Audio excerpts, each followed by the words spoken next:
All right, so I am going to walk through how I like to use Sheetset for millwork shop drawings, and specifically with microvellum. Most of what I'm going to show works without microvellum, but I'm going to show it in the context of microvellum, and particularly creating projects in rooms. So a project will be broken up into different rooms, or series as I call them, and each series being a different drawing, and then adding those layouts to Sheetset.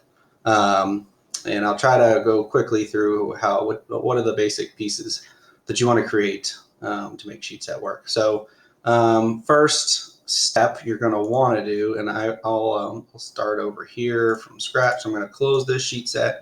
So obviously you want to have Sheetset Manager open, which you can just type SSM and it will open that interface. I'm going to create a project in microvellum, and this, once you get your template set up, this is the process you're going to want to follow. So I'll try to walk through the process, and then I'll do a separate step walking through creating these templates. So let's do SSM demo. This would be whatever your project would be normally. And the key here is, the reason I'm creating the project first, I want to create my drawings first before I add those drawings to Sheetset. So I'm going to create a new room, and if you're not using microvellum, this is just creating my drawing. So let's just envision this is a project, so we can call this break room. Let's give it a number just so that we have something more point of reference. All right, I'm going to use this template I already have set up as an example. So my template, the important part here is it's a DWT, it's a template file, drawing template, and you see these number signs, that's fields that are preset in my template to map to current Sheetset. And I'll go through that here in a little bit. So I've got my first room here.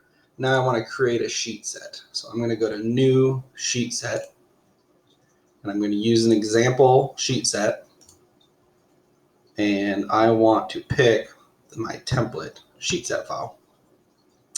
And I have this set up here as my template. You can have this wherever you need to store your templates.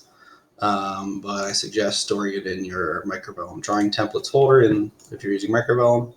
So it's going to use that, and then it's going to ask you what do you want to call your new one. I'm going to match my project.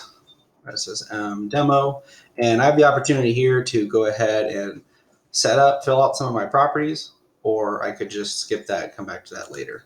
And even if I fill them out now, I can change them. But let's go ahead. So we've already got our name. This is where the file is.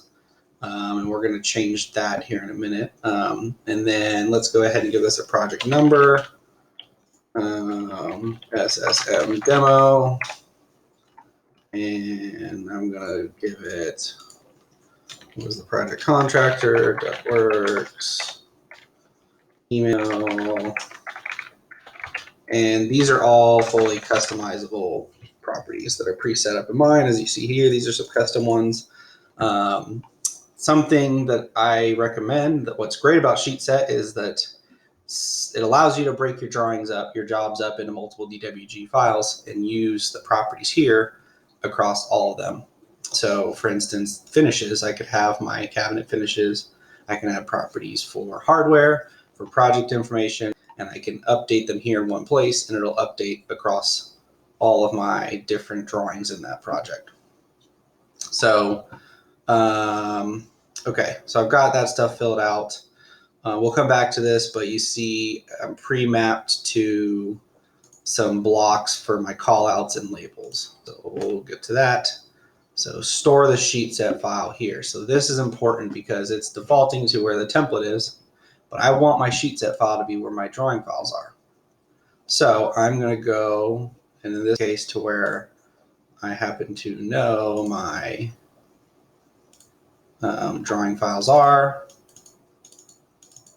in my factor database, and this is the folder for the project that we created in Microvellum. So wherever your DWG files are, this one that we created, that's where you want to store your DST. I click next.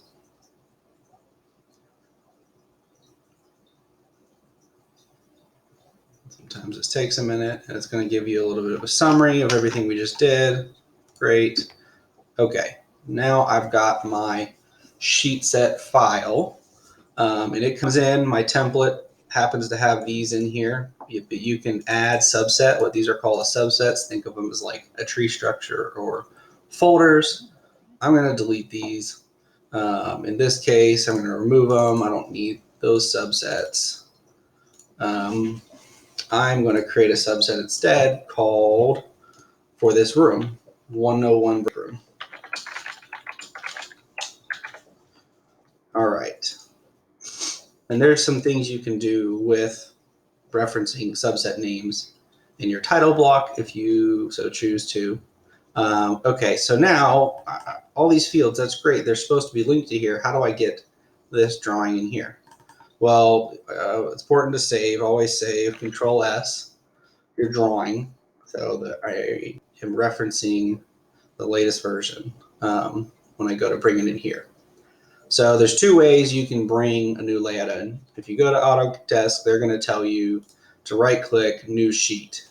I don't want to do that. That's going to create a new CAD file. We always want to import layout as sheet. So I can right-click here, and whatever I right-click under, it's going to add it under that subset. But here I've got to browse for drawings. I'm going to show you a shortcut. I want this layout in there. So I'm just going to right click on the layout that I have active and say import layout as sheet. And it automatically loads that. So the trick here is it'll tell you the status and it says available for import. If this CAD file or this sheet was already added, it would tell you here that it was already a part of a sheet set. And I could also pick any of the layouts in this CAD file. But we're going to just do 11 by 17s on this. I'm only going to import that one. So import checked, and you see it added it here under that one. I actually want it to be child to that, so I'm going to drag it into there, and now it's underneath this. All right, so now that that's there, watch what happens when I regen this drawing. All of these fields just populated. So that information that we put in the drawing properties here, the sheet set properties, populated through. So my project number came through into project number, my project name came through into project title, so on and so forth. So what are these fields and how did that work? So if you're not familiar, these are actually attributes within the title block, and within the attribute, when you see gray like this in AutoCAD, that's a field. And I can double click on it. And so you see what that field is current sheet set project name. And you see there's a list of things here. So fields are a very valuable text tool in AutoCAD. And you can reference a ton of things, including the current document. But there's a whole subset for sheet set. And when you set up your title block in your DWT, your template, if you use these fields that are current sheet something, it'll always, when you bring them into sheet set, it'll reference the sheet set they're tied to. And there's a whole other set of placeholders where you can make custom fields and stuff. So each of these is a separate field, current sheet set project number. And there's some of these that are current sheet set custom because we created a custom project level property. So that's where you can actually create new properties in here that can be mapped. All right, but I want my sheet number. Why isn't my sheet number coming in? So you may be used to using C-tab as a field a lot of people use to control their sheet number tied to the layout name. But in sheet set, we use something tied to sheet set.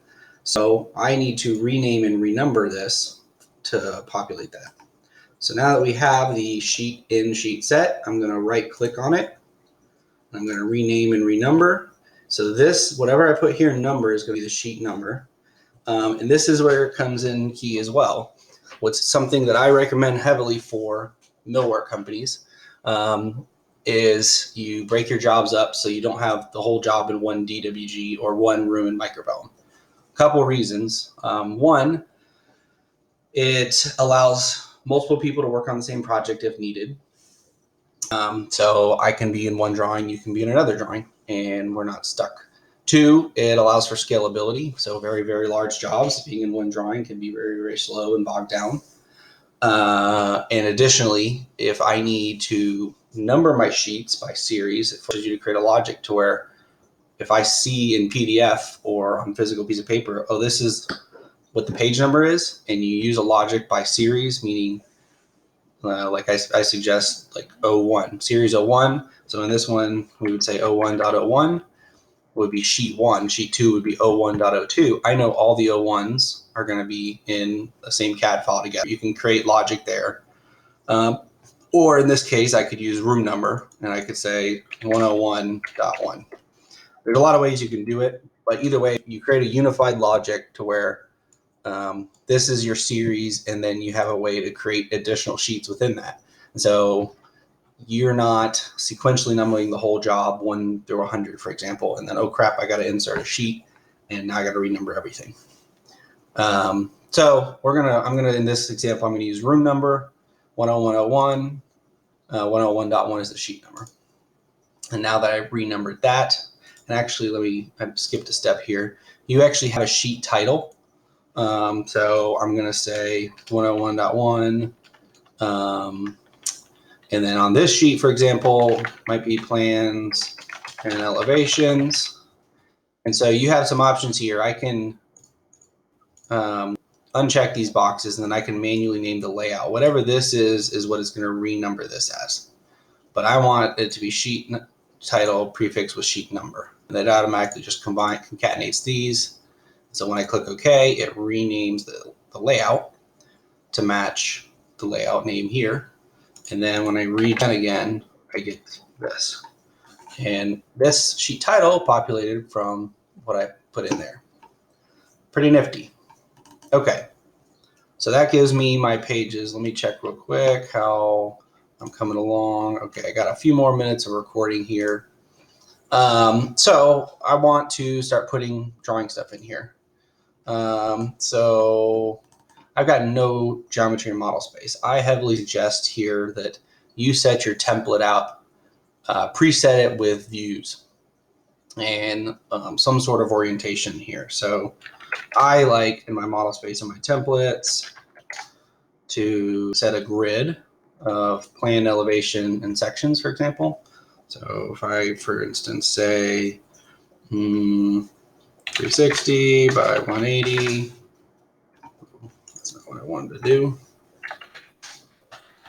I'll start at 0, 0. All right. And then that gives me my elevations, plans, sections, for example. Okay. So let's just put some stuff in here real quick.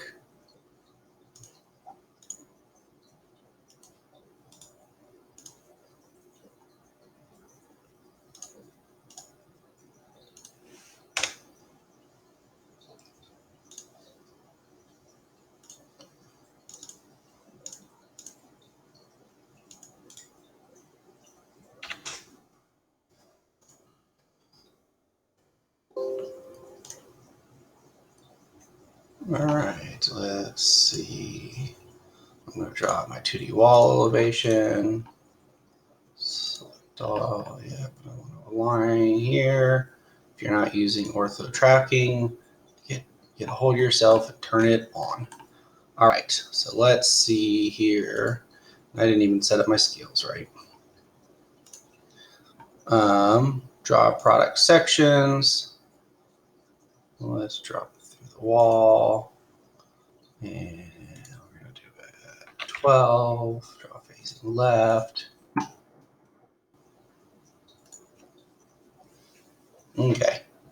So your library is going to be set up better than mine. This is just out of the box, for example. Okay. So how do I get these into, how do I use SheetSet to put these on the page? Well, you don't have to. You know, one good way you can use SheetSet is without even worrying about your views. But I'm going to show you, if you want to use it for your views, how you do it.